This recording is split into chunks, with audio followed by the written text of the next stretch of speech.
when people have asked me in my mentorship calls or even generally in life that Ashna, how many areas should we explore before we finalize one, or should we explore all areas before we finalize one? Now this statement would have been relevant maybe like 20, 30, 40 years ago when there were hardly any different areas of law and people had to pick either from civil litigation or criminal litigation. They used to practice in both the areas for a few months, for a few years, and then they used to of course shift to one area of their liking, right?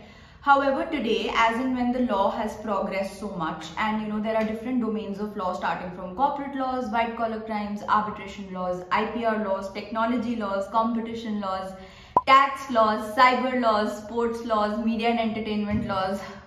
Okay, there are a lot, right? So like when there are so many different areas of law, it's difficult for you to take a part or say take a flavor of all of these areas of law. And even if you try and intern with most of these areas of law, your knowledge of each area of law would be limited and you will have piecemeal knowledge, right? It will not allow you a chance to deep dive into one particular profession and into one particular area of law, and your knowledge in all these different areas of law would be very limited, which can again hamper your chances of getting employed at various law firms of the country. Now, another reason for which you cannot essentially, stick to like 10, 20 different areas of law is because law firms these days, who are the major employers in the country, have a very strict watertight compartmentalization of the teams. Just to give you a very small example, when I was working at Charbul Amarchand Mangaldas, I was in the banking and finance team. I was sitting on one of the floors. I was sitting on the 17th floor of the law office, and the corporate teams were sitting all on 20th floor, 24th floor of the office, right? So like the idea here is that people in different teams literally sit on different floors. They have very little to no interaction with each other, right? And similarly, there is very less interface of the work also that they do with each other. Of course, there are times when they have to interact with each other. They are working on a combined transaction. But at all other major times, there is hardly any interaction with any other team of the law firm, right? So when these law firms are hiring you for, for the position of an associate, senior associate, etc., they would want to see that how much have you achieved in one area of law and what all have you done in pursuance of that one particular area of law, right? Now, say for instance, if you're applying for an arbitration team, they would want to see that have you interned at arbitration related places, do you have publications in that, do you have courses in that, etc. Have you taken part in any moot court competitions where the subject matter revolve around arbitration, etc. or not, right? On the other hand, if you tell them that, I want to apply to your arbitration team, but I have an internship in IPR, I have an internship in competition laws, I have an internship in the capital markets team and one internship in the arbitration team. Now I want a job with you, right? These law firms will not be inclined towards hiring you. They would pick somebody who has shown consistency and commitment to one area of law, which is why it is imperative for you to select only one or related areas of law.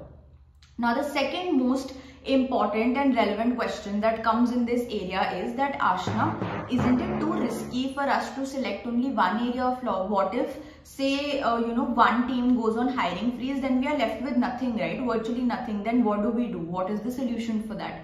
Of course, that's a very relevant question. When during the last year or the last to last year, when the pandemic had hit our country, India specifically, very badly, most of the dispute resolution teams used to tell students that we've gone on a hiring freeze and we are not hiring for our dispute resolution practices, because of course, like, the courts were working virtually and there were very less matters being taken up that had further affected arbitration proceedings that are going on, etc., right? So there's a whole vicious cycle of things that sort of put a stopper to the litigation dispute resolution practice of our country for a very, very long period of time. Now, in that case, what is the answer? Like, isn't it a little scary? Like, let's say today I tell you that, pick one area of law and tomorrow the team goes on hiring freeze. What is the solution?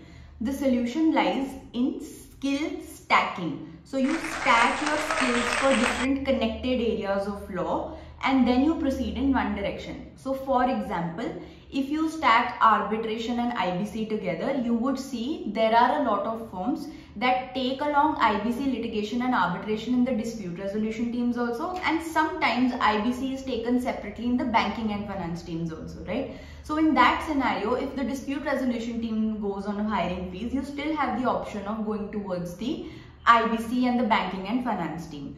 Similarly, if you are interested in media and entertainment laws, and if you feel that because of your lack of experience and expertise you're not able to make it into the media and entertainment laws industry, try and stack it with IPR skills, because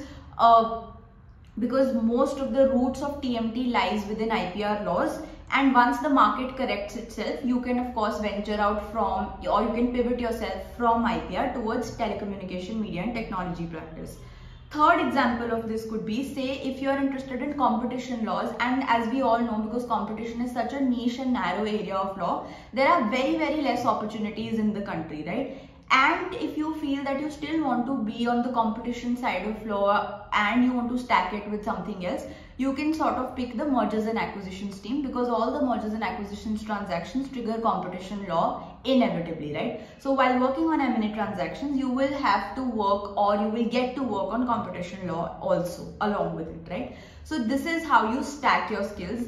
This is how you make your resume coherent to one or a group of areas of law, right? So I hope this video helped you to understand that, first of all, why is it important for you to customize your resume towards one area of law, and if at all you feel scared towards venturing into only one area of law, how can you stack it with other possible connected laws, right?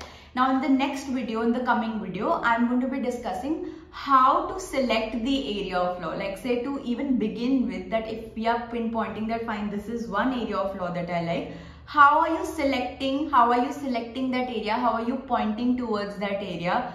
What are the measures, what are the decisions that you need to take in order for you to finalize one area and the related areas of law, right? So stay tuned for that. Please subscribe to this channel. Please like, share, comment, whatever you can do to this channel. And I hope this video helped you. If you want any other guidance on anything pertaining to law firms, jobs, etc., I'm reachable on my Instagram, which is Career Solutions by Ashna Jain, and I hope to see you next week.